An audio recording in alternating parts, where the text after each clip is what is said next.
Alors quand vous ouvrez GarageBand, il ouvre le dernier projet sur lequel vous avez travaillé. Nous allons fermer ce projet et à partir du moment où vous allez justement démarrer pour la première fois GarageBand, eh bien GarageBand va se positionner dans cette interface. Je vais fermer un petit peu cette zone de détail où, première possibilité, vous pourrez partir d'un projet existant et venir ensuite l'ouvrir. Vous pourrez bien entendu créer un projet vide. Vous allez pouvoir aussi apprendre à jouer d'un instrument au travers notamment de services en ligne qui sont proposés par Apple, puisque vous avez en fait notamment des cours de guitare et des apprentissages d'accords par exemple, et puis également une boutique de cours en ligne que vous allez pouvoir utiliser, des cours de guitare, des cours de piano, des cours qui sont associés avec des ambassadeurs artistes musicaux, chanteurs ou musiciens. Et puis, vous pourrez également partir de modèles de projets. Vous êtes un petit peu perdu à la fois dans l'interface et puis, on va dire, dans la quantité et la qualité des instruments mis à votre disposition. Je parle d'instruments virtuels. Eh bien, vous aurez des modèles de projets justement qui vous seront proposés avec une collection de claviers qui va être plutôt orientée électronique avec des synthés sur la déclinaison qui est en dessous. Vous allez ensuite avoir deux éléments qui font appel à des sources externes, que sont les collections d'amplis pour justement y brancher par exemple réellement cette fois-ci une vraie guitare soit électrique, soit électroacoustique. Vous pourrez ensuite également avoir un projet orienté plutôt prise de son de la voix, par exemple, ou des effets sonores que vous allez pouvoir enregistrer. Et puis ensuite une orientation un petit peu plus hip-hop, puisque vous allez avoir à la fois des sons électro et puis également des kits de batterie et de basse, également orientés plutôt dans cet environnement hip-hop. Donc prenons par exemple une collection de claviers, par exemple. Donc si je viens cliquer dessus, eh bien, je vais pouvoir cliquer ensuite sur Détail, ici, pour choisir justement le système dans lequel je vais pouvoir travailler. Alors, il y a beaucoup de choses qui peut-être, si vous ne faites pas de musique, et moi je ne suis pas du tout formé et sensibilisé au solfège, par exemple, mais je fais ça de façon un petit peu empirique. Vous allez pouvoir choisir donc le tempo, la vitesse en fait de votre projet musical. Vous pourrez ensuite ici travailler sur 4 temps par exemple, ce qu'on fait la plupart du temps. Vous pourrez choisir également la tonalité de votre projet. Ici on est plutôt en Do majeur, mais vous pourriez choisir Do mineur ou aller chercher une autre tonalité. Si vous faites par exemple du blues en Ré mineur, en Ré pardon, ou Ré majeur ou Ré mineur, vous allez pouvoir travailler justement cette tonalité-ci. Je vais me remettre en Do. Et puis ensuite, c'est plutôt des réglages liés à votre système, c'est-à-dire comment finalement le son va être capté en entrée et sur quel périphérique de sortie vous allez pouvoir écouter le son que vous allez jouer. Donc ici, par défaut, on va choisir les sons qui sont définis dans les réglages système. Je vous rappelle l'endroit, hein, si vous allez dans le menu pomme, réglage système, vous avez dans cette zone une partie son dans laquelle vous allez pouvoir définir justement ce que seront les éléments de sortie et d'entrée. Donc là, je suis en train d'enregistrer mon tuto à partir d'une carte son qui est ici AudioBox 22 VSL. Et mon son va sortir à partir de Telestream Audio Capture, puisque j'enregistre sur un logiciel qui me permet à la fois de plugger un micro dans lequel je vais pouvoir parler, c'est comme ça que vous m'entendez, et puis je vais pouvoir émettre également ou capturer les sons, par exemple, de mon système au travers de ce petit plugin. Et donc, en entrée, eh bien, c'est pareil, voilà, je vais passer plutôt par l'AudioBox qui se trouve là. Donc ces informations, ces réglages vont se retrouver en fait à l'intérieur de GarageBand, récupérés par défaut. Donc si je clique ensuite sur choisir, eh bien il va me charger justement cette interface que vous avez devant les yeux, que l'on va décrire justement pas à pas, mais en tout cas, eh bien la suite d'instruments qui est inclus dans ce projet va se trouver en fait sur cette zone que vous avez là. Alors quelles sont justement les différentes zones de cette interface utilisateur? Vous avez déjà une barre en haut qui va être le départ de pas mal de choses avec des boutons de cette sorte. Alors c'est très minimaliste, hein, à la sauce Apple, mais en tout cas, ça fait bien le job. Et ces boutons vont vous permettre justement de venir activer des éléments et de les désactiver si vous voulez bénéficier justement d'une surface de travail maximale. Parfois, d'ailleurs, ces fonctionnalités vont être associées à toute une série de menus dans lesquels vous allez retrouver justement ces fonctionnalités, mais on va dire que le gros du job peut être fait avec ces boutons. Donc par exemple, vous avez ce premier bouton qui se trouve ici, qui va vous permettre d'activer la bibliothèque qui se trouve sur le côté gauche de votre écran, où se trouveront justement tous les instruments virtuels à votre disposition. Vous aurez ensuite une rubrique d'aide qui vous proposera justement d'avoir justement des éléments de réponse sur certains éléments présents justement sur votre interface utilisateur. Vous allez pouvoir la solliciter quand vous le souhaiterez.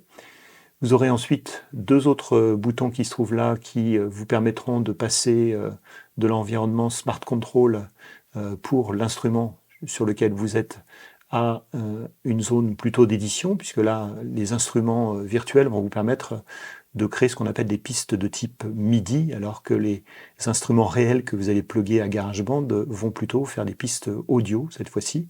Donc le MIDI, vous allez voir, en fait, c'est en fait soit des barres horizontales vertes avec une longueur plus ou moins variée en fonction de la longueur du son, mais ça va être une barre qui va être jouée sur une note particulière de votre clavier, soit MIDI, donc un clavier externe, soit éventuellement un iPad que vous aurez connecté, ou vous allez voir, il y a une saisie musicale. Vous pourrez faire ça depuis votre clavier d'ordi.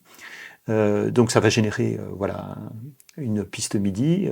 Vous pourrez aussi, si jamais vous connaissez le solfège, eh bien, composer à partir d'une partition, vous verrez ça. Donc ce bouton-là va vous permettre d'éditer justement cette piste MIDI. Mais ça fonctionne également pour les pistes audio, mais avec des petites variations. Des raccourcis clavier également, vous verrez qu'il est utile parfois de les connaître, vous gagnez un petit peu de temps, ça vous évite justement d'aller chercher les éléments en haut, sachant que vous avez parfois l'instrument à côté de vous, voilà, c'est pas pratique, le clavier est loin, donc parfois soit le monitoring depuis l'iPad en Bluetooth par exemple, donc sans fil, vous permettra à distance, alors que vous êtes à côté de votre instrument, de pouvoir activer certaines fonctionnalités, ou alors vous aurez juste à appuyer justement sur ces lettres E, ou les lettres B, ou les lettres Y, si vous voulez la bibliothèque. Ensuite, on a une partie centrale qui va intégrer plusieurs outils, un player, avec des boutons standards de rembobinage, d'arrêt, de lecture, le bouton d'enregistrement également qu'on pourra provoquer également par ce raccourci R. Vous aurez ensuite ce petit bouton cycle qui est un peu particulier, qui quand vous l'activez, soit avec la lettre C, soit en cliquant sur ce bouton, eh bien, faire apparaître cette barre jaune.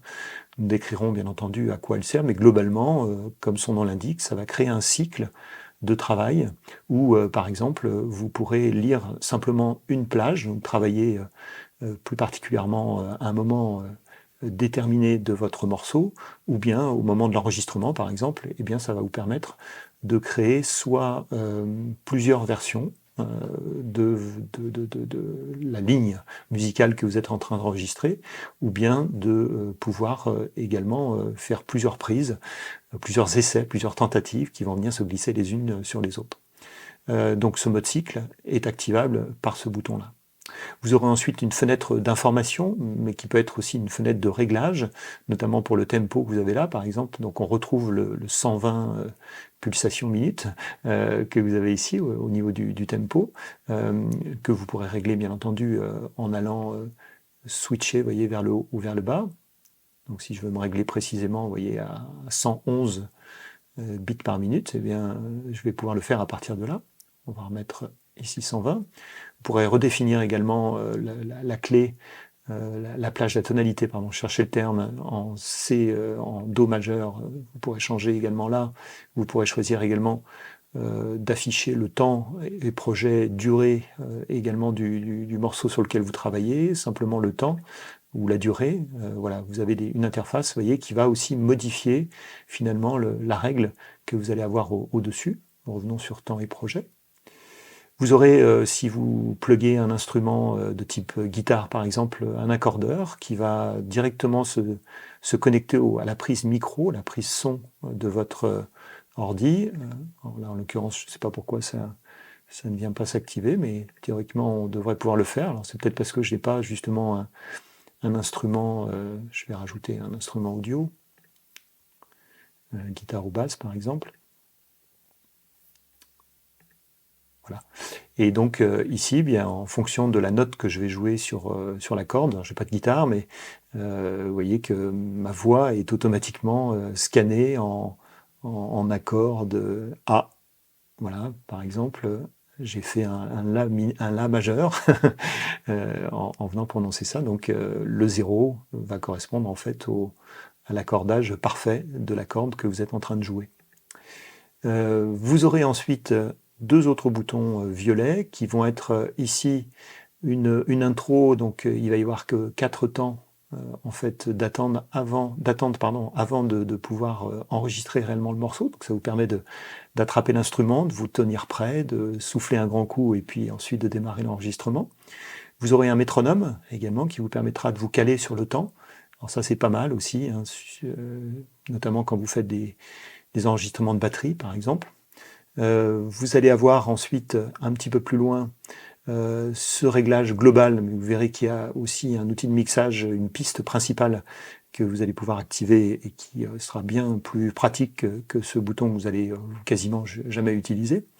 Et ensuite, eh bien, deux boutons pour terminer. Le premier bouton qui est là, c'est simplement un outil dans lequel vous allez pouvoir prendre des notes, par exemple, si vous aviez besoin. Ça vous évite d'aller chercher un éditeur externe. Et puis, vous allez avoir également le navigateur de boucle, qui est un moyen pour vous de venir, on fera un chapitre dédié là-dessus, qui va vous permettre d'aller chercher justement des boucles musicales. Parfois, ça peut être non pas une usine à gaz, mais un catalogue plein de chez plein. C'est un peu mon cas. J'ai des catégories en fait qui sont présentes ici et qui vont me permettre justement d'aller activer un certain nombre de boucles dédiées. Alors, vous voyez qu'il y a des couleurs aussi différentes. Ça va avoir un sens également sur la façon dont vous allez pouvoir les utiliser et les modifier à l'intérieur de GarageBand. Mais c'est surtout un moteur de recherche justement qui est associé avec ici de quoi filtrer par instrument, par genre musical, ou un descripteur pardon, que vous allez pouvoir aussi intégrer là. Et puis comme tout bon moteur de recherche, eh bien, vous aurez une zone également qui vous proposera de mettre en favori les boucles que vous utilisez assez souvent et qui justement vont être facilement récupérables à partir de cette zone. Voilà, donc le navigateur de boucles est un outil assez sympa à utiliser. Vous aurez ensuite une interface qui va être dédiée au mode édition ou au mode également complémentaire, réglage de la piste sur laquelle vous travaillez et qui va varier en fonction du type de piste, bien entendu, que vous allez choisir. Cette interface est une interface modulable, hein, puisque en vous positionnant ici, vous voyez que si vous avez besoin de plus ou moins de place, eh bien, vous allez pouvoir le faire à partir de là.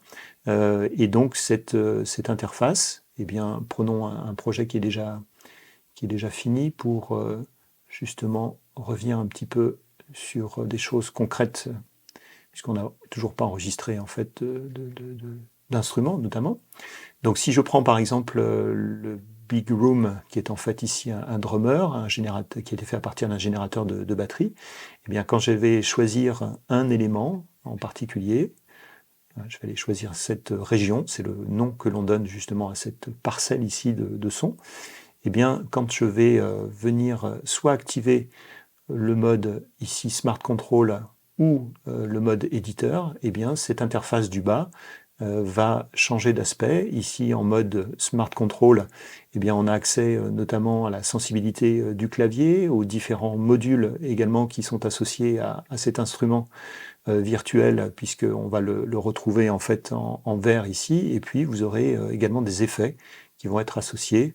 Alors au départ, cette zone est vierge, bien entendu, quand vous partez de rien, mais où ici on a un compresseur qui est associé, un overdrive, un big crusher, un stéréo delay et un canal EQ qui va être associé justement à cet instrument. Et puis vous aurez une console également qui peut être justement, alors qui va changer en fonction bien entendu du type d'instrument que vous aurez.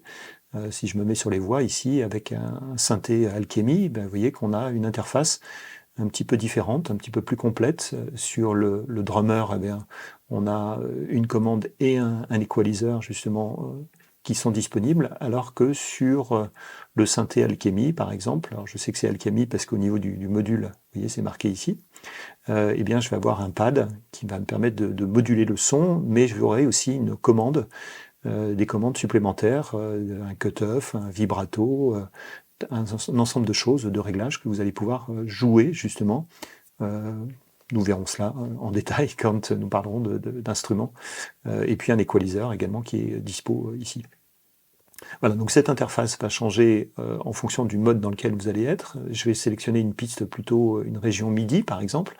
Donc cette fois-ci, si je me mets en mode édition, eh bien j'aurai justement ces fameuses barres horizontales qui représentent en fait un son, donc un signal qui a été pressé sur le clavier externe, sur l'iPad ou sur le clavier de saisie musicale, et qui va être représenté soit sous la forme d'une barre horizontale que vous avez là, soit éventuellement, si vous vous mettez en mode partition, eh bien vous allez réellement avoir ces notes qui vont apparaître sous la forme justement de ces claviers qui apparaissent ici. Et donc, ça va me permettre justement de venir, par exemple, jouer cette zone-là.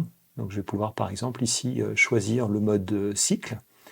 Donc, je vais aller me mettre ici sur ce bouton. Je vais déplacer cette zone et je vais lui demander simplement de jouer cette petite partie avec la possibilité également, nous verrons ça en détail dans le chapitre d'après, mais je vais venir mettre en solo, par exemple, cette zone. Donc je n'aurai que cette piste qui sera jouée, et donc en maintenant, ou en cliquant sur le bouton lecture que vous avez là, je vais pouvoir jouer cette région-là avec un système de boucles. Et ensuite, eh bien, en mode édition, vous avez ici, je vais pouvoir suivre en temps réel, c'est l'autre, ce qui se passe, donc soit dans ce mode clavier, vous avez ici, soit le mode partition, vous avez à côté. Et donc c'est une lecture en temps réel, justement, des différentes notes qui sont représentées soit sous cette forme de barre horizontale verte, ou bien sous forme de partition avec des vraies notes qui sont jouées, des blanches, des noires, des doubles croches, etc. etc. Voilà, donc passons à la découverte des autres zones de cette interface utilisateur dans le chapitre d'après.